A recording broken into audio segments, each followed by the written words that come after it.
C'est quand pour la dernière fois que je me suis senti bien? La dernière fois que je me suis senti bien, complètement libre. Cette dernière fois remonte à très longtemps. Maintenant, je ne sais plus trop ce qui se passe. Je n'arrive plus à dissocier les heures des minutes. Je n'arrive plus à dissocier les minutes des secondes. Le temps me paraît complexe, le temps me paraît impossible à demeurer autour de moi. J'ai l'impression que je ne peux plus repérer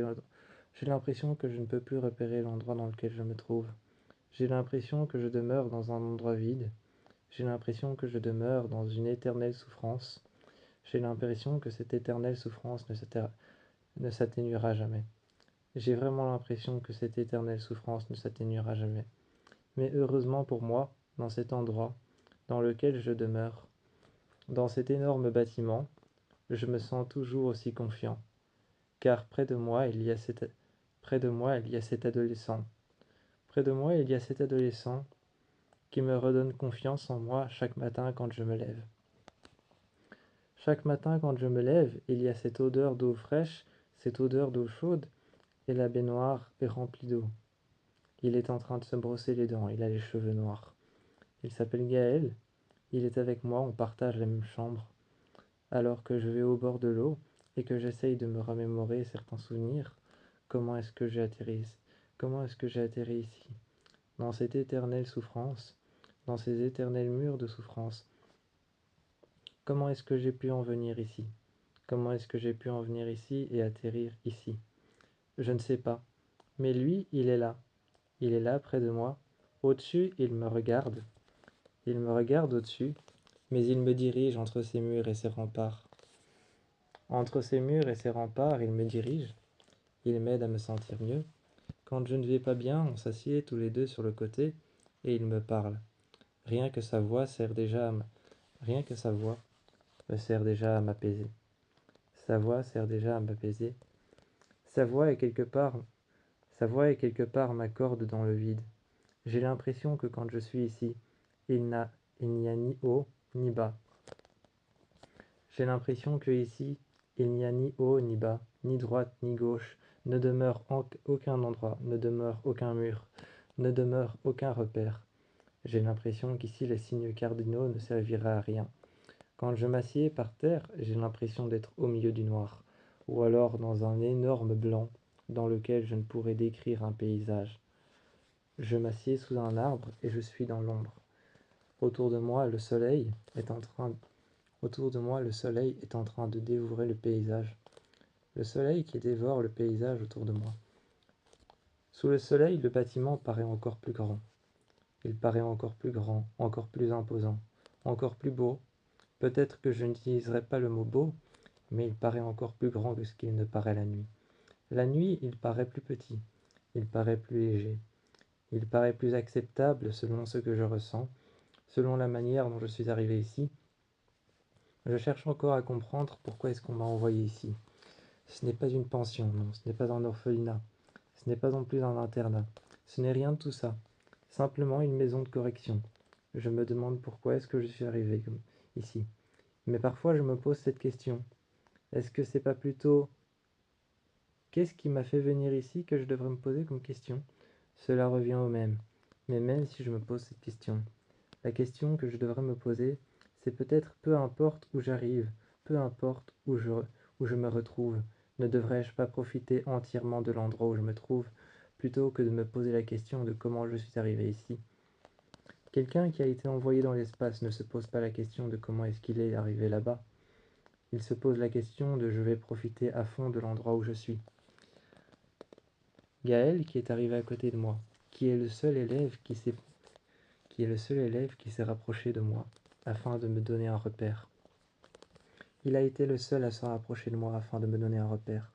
Gaël s'approche de moi. J'étais au bord de l'eau ce soir-là.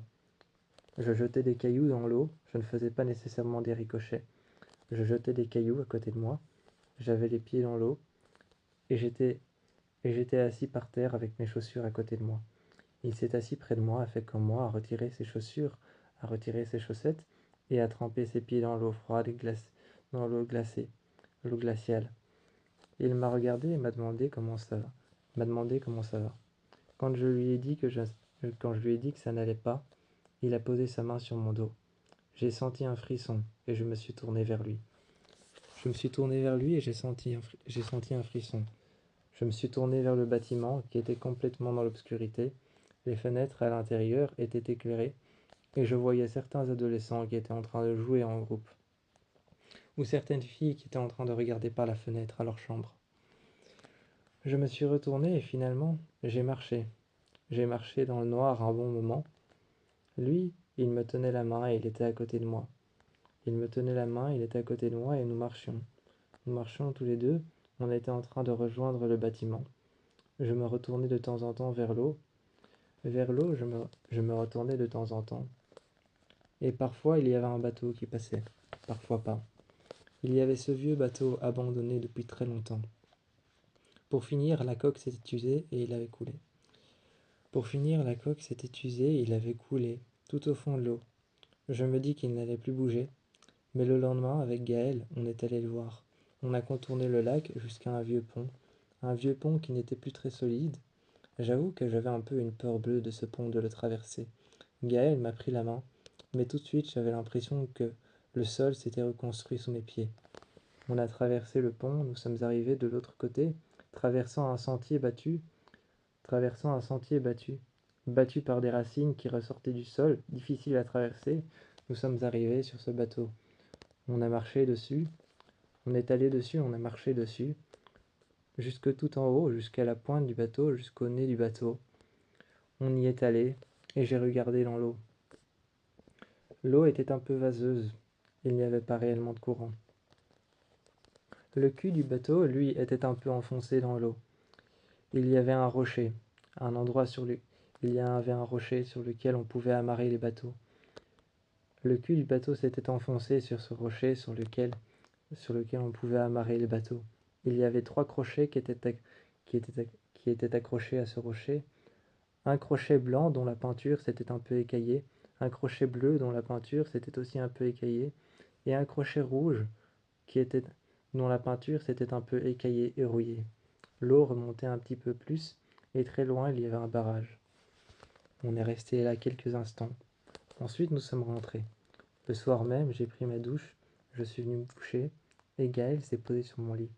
Il m'a demandé si tout allait bien en mettant sa main sur mes côtes. Je me suis redressé et j'ai regardé sa main sur mes côtes. Je lui ai lancé un petit regard furtif et amoureux, et je lui ai dit « Oui, tout va bien ». Il s'est assis avec moi dans mon lit et m'a dit « Tu sais, tu ne crains rien ici, tu peux me le dire si tu ne te sens pas bien ». J'ai haussé les épaules, je l'ai regardé, et j'ai dit « Je me sens bien, je t'assure ». Je me suis rapproché de lui, Gaël s'est rapproché de moi, et puis ce sont nos visages qui se sont rapprochés. Il a passé sa main dans mon cou, a passé sa main sur mon dos, l'a mis dans le bas de mon dos, et ensuite m'a embrassé. Ce fut mon premier baiser avec Gaël, et la suite de notre histoire s'en suivit que plus tard. Dans une ville côtière comme celle-ci, se réveiller avec le bruit des vagues était l'une des plus belles choses. Se réveiller avec le bruit des vagues était l'une des plus belles choses.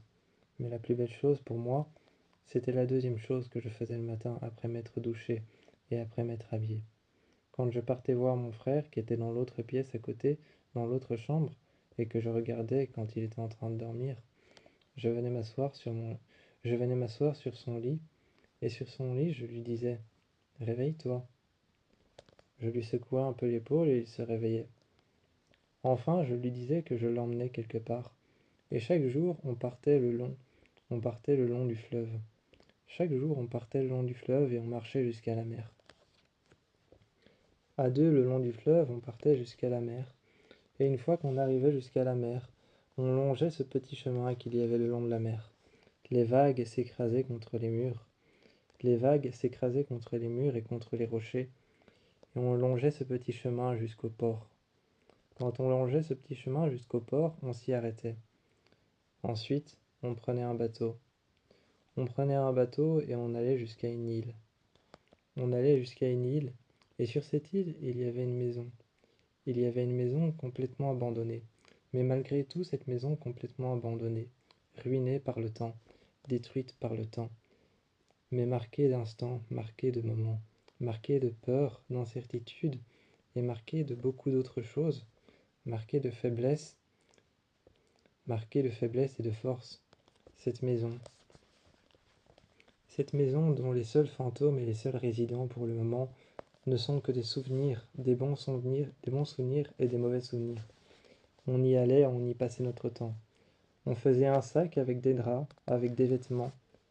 On faisait un sac avec des draps, avec des vêtements, avec des sacs de couchage et on s'y installait. On partait à cette vieille maison sur le côté. Il y avait tout un muret qui entourait la maison. Il y avait tout un vieux muret qui entourait cette vieille maison. Juste à côté, il y avait une deuxième partie de la maison. On s'y installait. Lui, il faisait sa chambre dans la deuxième partie, moi dans l'autre partie. Et puis il y avait une salle de vivre, il y avait une salle à vivre. Il y avait une salle à vivre dans laquelle il y avait des vieux fauteuils. Il y avait des vieux fauteuils, des vieux sièges qui étaient complètement usés. De temps en temps, un animal ou l'autre venait nous rendre visite. Un chien noir venait souvent nous rendre visite. On la nourrissait, c'était une femelle. On s'occupait d'elle et on passait du temps là-bas. C'était une vieille maison complètement abandonnée sur une île. Il n'y avait plus de vitres, il n'y avait plus de porte, mais juste un voile devant la porte que j'accrochais avec une visseuse que je prenais avec moi. J'avais un pistolet à clous et j'avais une visseuse que je prenais avec moi à chaque fois, dans une malle. Je les ressortais de cette malle, une petite malle que je tenais en main, et j'accrochais aux fenêtres des draps que je clouais avec le pistolet à clous, ou alors que je vissais avec la visseuse. De préférence, j'utilisais le pistolet à clous, ça faisait moins de bruit, mais la visseuse me donnait un côté un peu plus bricoleur. Je regardais mon frère qui s'était endormi et on passait nos jours ici. On passait nos jours à dormir. Souvent, on passait la nuit et on restait là. Le soir, on marchait on marchait jusqu'au fleuve et on longeait tout le long. On longeait tout le long dans le chemin inverse le fleuve, et une fois qu'on était arrivé à la mer, on s'y arrêtait. La nuit, la mer ressemblait au ciel étoilé. La mer ressemblait au ciel étoilé la nuit, comme si le ciel avait été inversé avec la mer. Parce que de 1000 lumières, la mer était éclairée par les lumières du bateau, par les lampes, les lumières et les phares qui étaient sur des collines, les bateaux et les milliers de bateaux qui s'étaient arrêtés au beau milieu de la mer. La mer ne ressemblait qu'à un énorme ciel illuminé par plein d'étoiles les unes à côté des autres, copines les unes aux autres, ces étoiles étaient là. Elles étaient là, et elles se reflétaient dans le ciel, autant que le ciel se reflétait dans la mer, comme deux miroirs qui étaient l'un face à l'autre, éclairés par de petites lumières. Nous étions en train de regarder les bateaux qui passaient. Et souvent, souvent nous parlons le morse avec certaines personnes qui s'arrêtaient. Certaines personnes qui s'arrêtaient au bord de leur bateau allumaient des lampes. Nous, on venait avec une lampe, avec une lampe de poche, ou avec une vraie lampe à prise ou une vraie lampe rechargeable. On venait avec cette lampe, avec encore un peu d'énergie à l'intérieur, on l'allumait, on éteignait et on parlait le morse. On faisait point, croix, croix, point, trait, point, croix, trait, point, et on parlait le morse. On écrivait trait, point, croix, point, croix, trait, point, croix. Et on continuait à parler le morse et certains bateaux nous répondaient.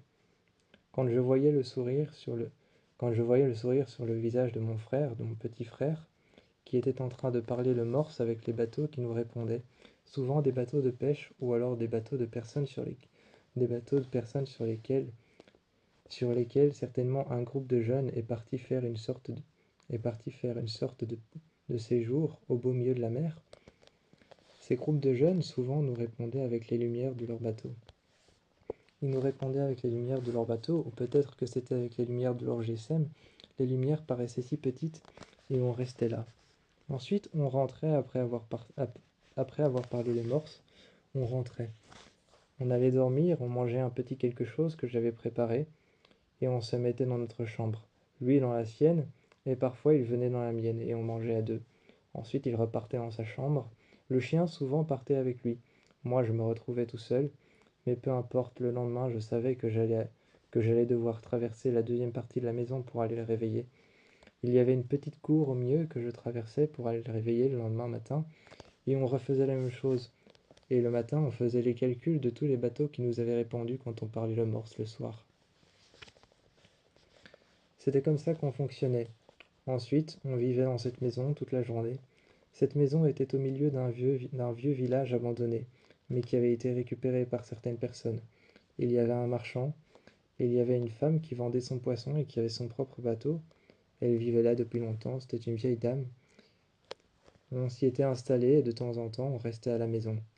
Mais quand on avait envie de repartir, on repartait. On refaisait le même trajet. On repassait le long du fleuve à l'inverse, on repassait le long de la mer et on rejoignait la maison. Mais sinon, de temps en temps, on revenait vivre ici, dans ce vieux village abandonné, un vieux village côtier, juste au bord de la côte, qui sent un peu l'odeur des poissons pourris, qui a un peu l'odeur d'un poisson pourri, un peu l'odeur de la viande morte, mais qui a surtout l'odeur de la mer.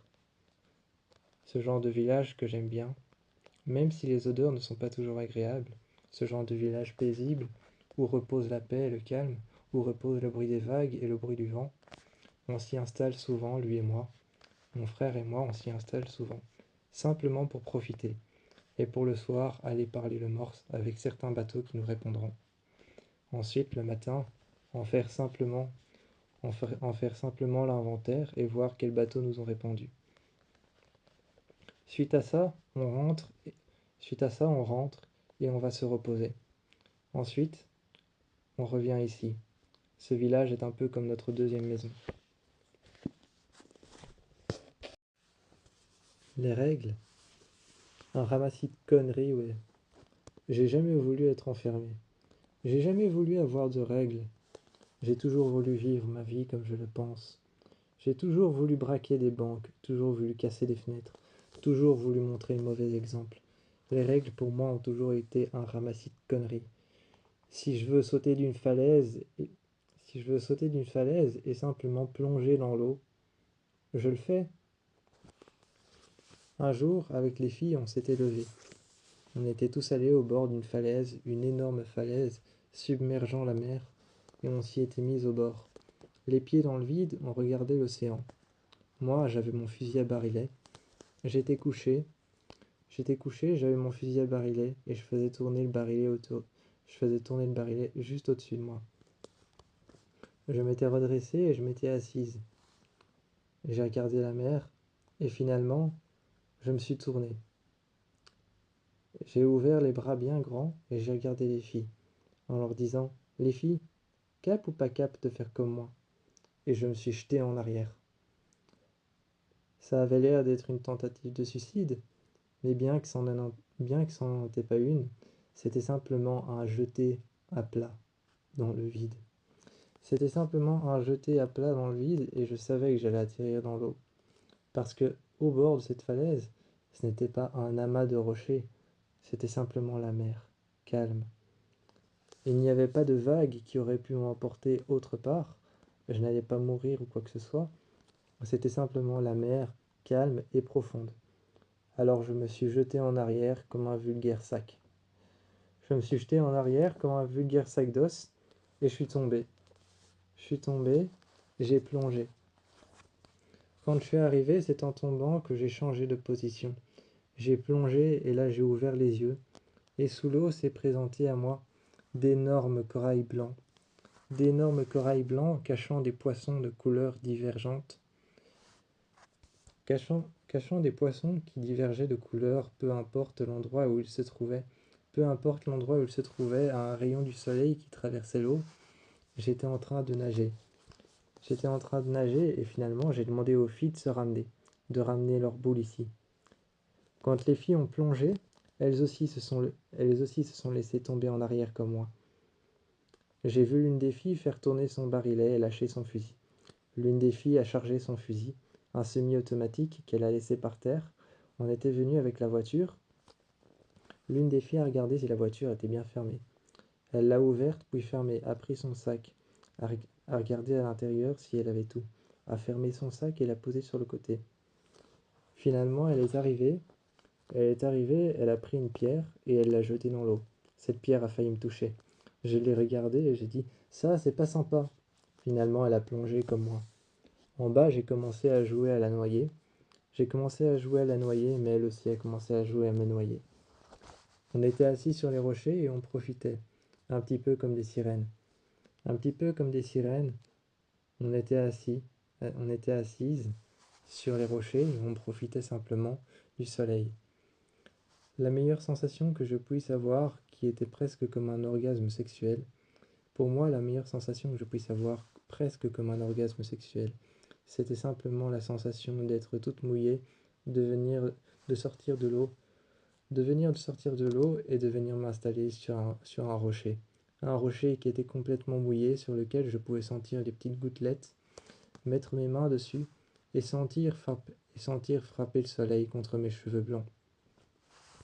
Sentir le soleil frapper contre mes cheveux blonds, m'installer sur ce rocher, les pieds dans l'eau et de temps en temps sentir les vagues toutes légères monter jusqu'à mes jambes. C'était la meilleure sensation que je puisse éprouver, presque comme un orgasme sexuel avec un homme. Mais quand je regardais mes copines qui étaient autour de moi, quand je regardais mes amis autour de moi, qui éprouvaient la même sensation et qui regardaient le soleil, qui regardaient le ciel, qui regardaient partout autour d'elles, les personnes qui étaient sur cette plage. De très loin, on pouvait voir les nombreuses personnes sur la plage, mais surtout de très loin ce qu'on regardait. C'étaient les vagues, le petit mouvement très léger des vagues sur l'océan, un océan plat, de différentes couleurs, plus le ciel s'éloignait, plus l'océan s'éloignait, touchant le ciel et essayant de toucher l'horizon. Plus la couleur de l'océan devenait foncée. Plus elle se rapprochait de nous, plus elle devenait claire. Et juste devant nous, elle était transparente, et on pouvait y apercevoir des rangs de coraux juste en dessous de nous. Des rangs de coraux de diverses couleurs qui étaient en train de diverger leurs couleurs selon la lumière du soleil. Divergeant sur des sujets, divergeant sur des sujets totalement différents, on était en train de se parler. On était en train de se parler, divergeant sur des sujets en comparaison de ce dont on parlait en haut, de crimes, de meurtres et de choses qu'on avait fait. On était en train de se parler. On était en train de se parler et de discuter ensemble. La discussion a été bien longue, on est resté dans l'eau peut-être 1 heure ou 2. Moi j'ai plongé et j'ai trouvé une vieille grotte. J'ai trouvé une vieille grotte qui s'enfonçait sous l'eau, mais quand on s'y enfonçait, il fallait nager un bon moment, retenir sa respiration. Et puis entre les rochers, on se retrouvait prisonnier. Prisonnier sous les rochers, là où il y avait une cavité, à l'intérieur un petit bassin d'eau, et les rochers qui nous enfermaient comme à l'intérieur de la coquille d'un œuf. C'était plutôt agréable, une fois qu'on était ressorti, c'était comme si je respirais à nouveau, même si je ne m'étais pas senti oppressé. Nous sommes retournés à la voiture, passant par les côtés des rochers. J'ai chargé mon semi-automatique et on a démarré. On a rangé les affaires, quand on a démarré, on est arrivé en ville. Là, j'ai commencé à tirer sur un bon nombre de personnes. J'étais en train de me dire, je m'en fous des règles. Je m'en fous des règles, je fais ce que je veux. Je tirais sur un bon nombre de personnes et je regardais les personnes tomber à terre comme des papillons après 3 jours de vie. Je les regardais tomber à terre. Je braquais des banques, je prenais ce qui me plaisait dans les magasins, et les personnes qui essayaient de me résister, je leur pointais mon arme sur, sur le visage. Parfois à bout portant, parfois pas. C'est selon les règles que je voulais faire. J'étais en train de me dire, les crimes c'est interdit? Voyons, n'importe quoi. J'étais en train de me dire, à bas le patriarcat, à bas les sénateurs, à bas les règles des Amériques, à bas les règles de l'Amérique, à bas les sénateurs et les sénatrices, à bas le patriarcat. J'étais en train de prendre tout ça, en train de prendre tout ça à cœur, et très sérieusement, je pointais mon arme sur les personnes qui se mettaient en travers de mon chemin. On a pris la voiture et on a continué comme ça longtemps. À bas les règles, j'étais en train de me dire. Et chaque jour, on revenait à ce rocher pour plonger. Et on regardait la mer en se posant sur les rochers. Les filles et moi, on était un groupe de meurtrières qui n'avaient encore jamais été retrouvées. Un petit peu comme le Zodiaque quelque part. Mais on ne laissait pas de mots, pas de lettres, ou alors pas... On ne laissait pas de mots, pas de lettres, ou pas de symboles bizarroïdes derrière nous. La seule chose qu'on essayait pouvoir récolter, c'était que les flics nous retrouvent un peu comme une sorte de course-poursuite. Un peu genre comme un Où est Charlie? Un peu genre comme ce genre de jeu où on doit trouver quelqu'un dans une foule. Ce genre de jeu, moi, je m'y attendais. J'y jouais très sérieusement. Pour moi, les flics, c'était un peu comme des personnes que je faisais courir derrière moi pour qu'ils essayent de me retrouver.